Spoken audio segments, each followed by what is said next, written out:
Hey guys, Joshua Gadamo here, and today I'm reviewing something that's been requested more times than I can count, the Wolf Gundam. This is one of my earliest customs. When I first started getting into Gundam Wing, when Gundam Wing first came out, I just, I loved the toys because you could take them apart and you could mix match the parts and stuff like that, and I just loved it. I just loved it. My hobby has always been making things out of other things, and it was just like the perfect toy line for that. And then OATHMS team came out, and I didn't have a lot of Gundams, but I had some Gundam Wings, and so I just started mix matching them. And I didn't know a lot about the UC, so I didn't really know what fit into it and what didn't. Now I am like a walking, talking encyclopedia on the Universal Century, but at the time I wasn't. But either way, I used to build these, and I used to play with them. I mean, I went all out. And this was the one I always played with, the Wolf Gundam. It was my Gundam, my favorite. And as you can see, he's pretty powerful, pretty cool looking. It's been reviewed, or been requested many times. His paint scheme is fading a bit chipped in places, just from his age. Let's see, I've been collecting MSA for trying to figure out how long it's been. At least 10 years, possibly 12. I think more like 12 years I've been collecting these guys. And so, he's had his wear and tear and got played with a lot. Yeah, me and my brother would play with these, and we'd build whole bases. Not as detailed as the bases I use for stop motion animation, but it's definitely where the roots for Gundam Father of Peace come from, is the play that we used to do. And yeah, the Wolf Gundam. So let's get to the review. The Wolf Gundam was I wanted him to be Universal Century. Today I would tell you he doesn't fit in the Universal Century at all, but still very cool. I always liked Epion's torso, so I used the upper and lower torso of Epion for him. There was a point in time where a Leo lower torso had been used for him. Pretty heavy loaded. Basically, he's supposed to be a full flight type.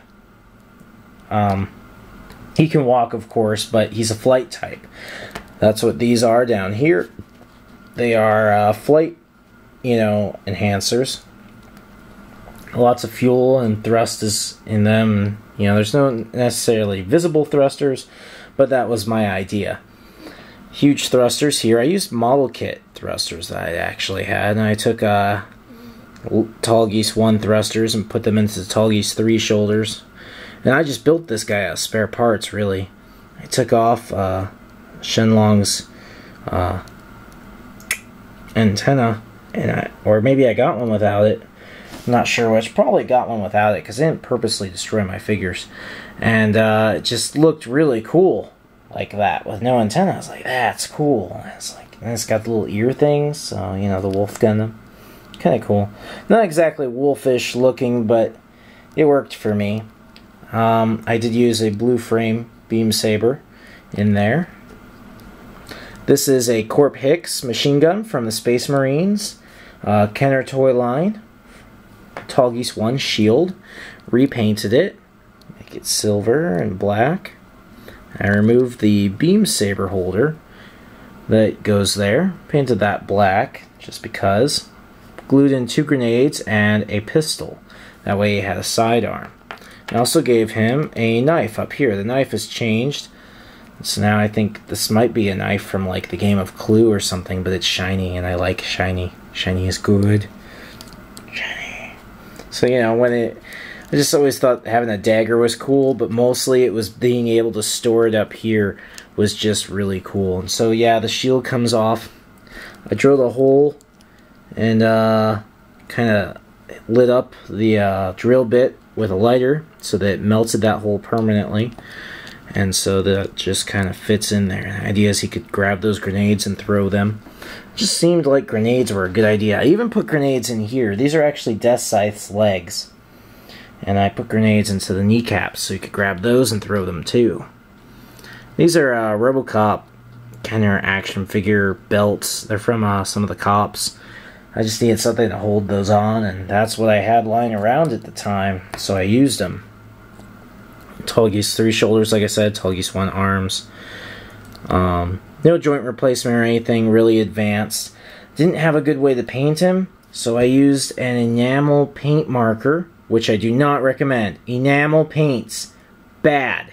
Bad, bad, bad, bad.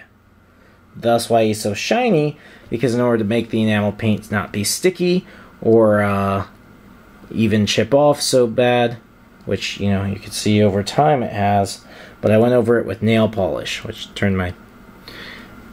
I asked my mom, I was like, Mom, give me some nail polish, because I lived at home back, 12 years ago. And so she gave me one, because she did Mary Kay at the time, and it turned the nail polish kind of green, The idea with the Wolf Gundam, though, was that aside from being a full flight type, that if things got tough, he could ditch his armor and become more lightweight. And so, let's just pretend he throws his gun, throws his shield, boosters would eject off, backpack would eject off, front torso armor would eject off, and then these would eject off as well. I haven't played with this guy in a really long time. I used to do this all the time.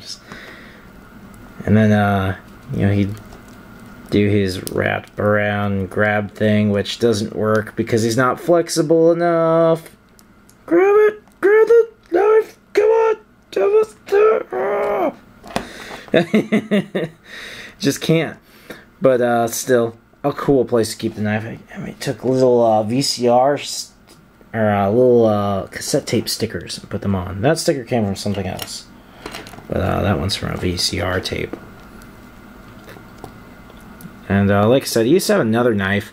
I had lost it over the years, so gave him this one, which is shiny anyways. Give him back his shield. It's the only shield he ever had. Pretty cool figure. You will not see this figure in Gundam Father of Peace, though. It doesn't really have a... I don't think he fits into the UC well enough. At least not the 1 year war. I think he's too advanced for that. But I like him. I took off the fronts of the chest part and cut it down a little bit, just because it conflicted with the armor. Let's see, you can see it's a little chewed up there. Just a smidge. But I like him.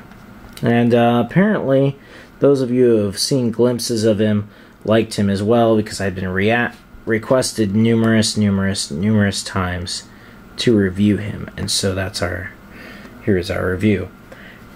There came a point, my senior year of college, so I'd been a Gundam fan for 6 years by then. I decided that I wanted something more flexible, with double jointedness, and that's really where the Oxel Gundam was created. I wanted something that was more double jointed. So, if it hadn't been for the Wolf Gundam, who knows? There might not be an Oxel Gundam. Well, I hope you enjoyed the review. Finally did it. Sorry it took so long, and stay tuned for more reviews and for more Gundam stop-motion animations. Catch you guys later.